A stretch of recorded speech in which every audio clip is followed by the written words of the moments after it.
When did you find out that the Players Network was going to be doing this for Desire Street? A little while back, Chris Doring reached out to me, and just it was a great call. Of course, Chris is a great friend, and it's always great to hear and see him, and which is just part of the reason why the whole Florida Players Network is so cool. It gives us Florida former players a chance to reconnect and build those relationships, and so that was great. And then when he mentioned just that they wanted to take the proceeds from the weekend to support Desire Street Ministries, that was a super boost. As many people know, that's really close to my heart and what I do, helping people in the inner cities all over the country. So it's a win-win-win in many ways for me. I get to hang out with old buddies. I get to meet new friends. We get to raise money for Desire Street and all there in Gainesville. So it's a great time coming up April 10th. This is your 10th year as the executive director of the organization. Did you think, Danny, when you started this, that it would reach out to as many people as it has?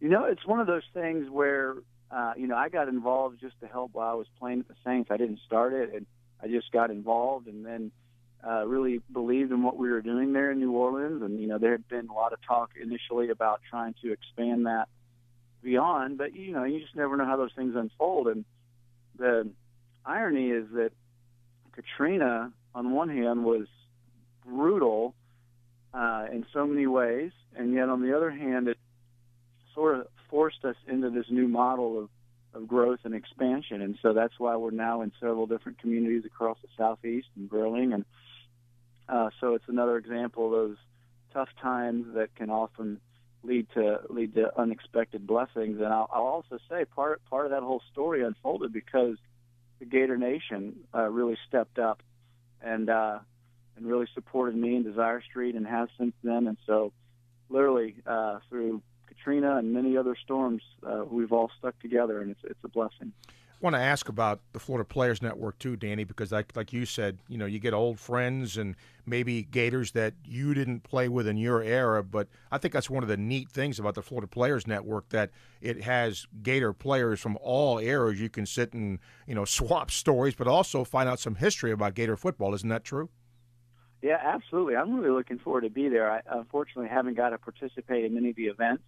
And so, I'm familiar with the guys I played with and a few, younger than me and a few older. But there's just a whole lot of amazing history of people that have played for Florida, and to give us the chance to interact and get to know each other and kind of come together on efforts is one of the cool things. And the other, just that anybody can come, So anybody that's a Gator fan or has been throughout their lives will, probably get to see different people that they've followed for years or decades even. It's almost 20 years since that national championship year. I can't believe it's been that long. Can you? No, and most of the time I can't, and then I'll roll out of bed and try to walk, and my ankle will hurt and my knee, and then sometimes. But for the most part, it's gone really quick. How are you health-wise, Danny? How you feeling? Appreciate you asking. I'm doing great. The struggles I had with the autoimmune disorder years ago are pretty much behind me, and I'm very fortunate that, unlike other conditions which are very chronic and continue to cause trouble, I'm very blessed that this is more the type of thing that you go through and then you can move beyond. And so I really don't have many, if any, effects sticking with me other than just getting older, but that happens to all of us. Yeah, it sure does. I want to ask, too, about your thoughts about Jim McElwain. I don't know if you had a chance to really talk to or meet him yet, but are you excited about the hire and maybe getting a Gator offense back in gear again? Yeah, all those things that you just said are exciting for me. And, at the end of the day, when you win, you're happy, and that's what you want. But as an offensive guy, it's also a little more fun. It's a little more electrifying to see a high-powered offense. And so I'm really looking forward, not just this year, but in the years to come, how that unfolds. And, it's hard to make a big transition in year one. And, you get behind in recruiting and you don't have the guys that you were going after. So, I'm really looking forward to what he does with the program over the next several years. And I think he's a great hire. I visited with him on the phone and in person one time, and just like everybody else, anticipating the fall.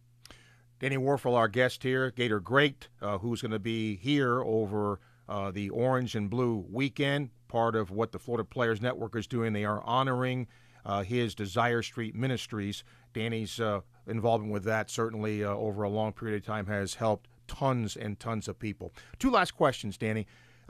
When Coach McElwain was interviewed post-practice the other day, he talked about footwork for his quarterbacks and that being an important part of what they teach. Was that the case with you under Spurrier? Oh, man, yeah. Coach Spurrier is really big on footwork and the drops and the timing of that.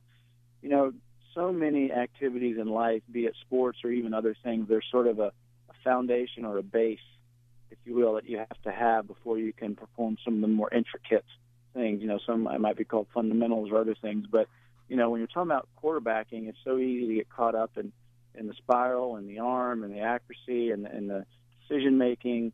But if your feet aren't solid, if you're not getting yourself in good positions time and time again, you're most likely not going to be as successful unless, there's few exceptions, Brett Favre being one of them. He's like the only guy I know that had terrible footwork and was that amazing. But for the rest of us mortals, you better get your feet right. That's interesting.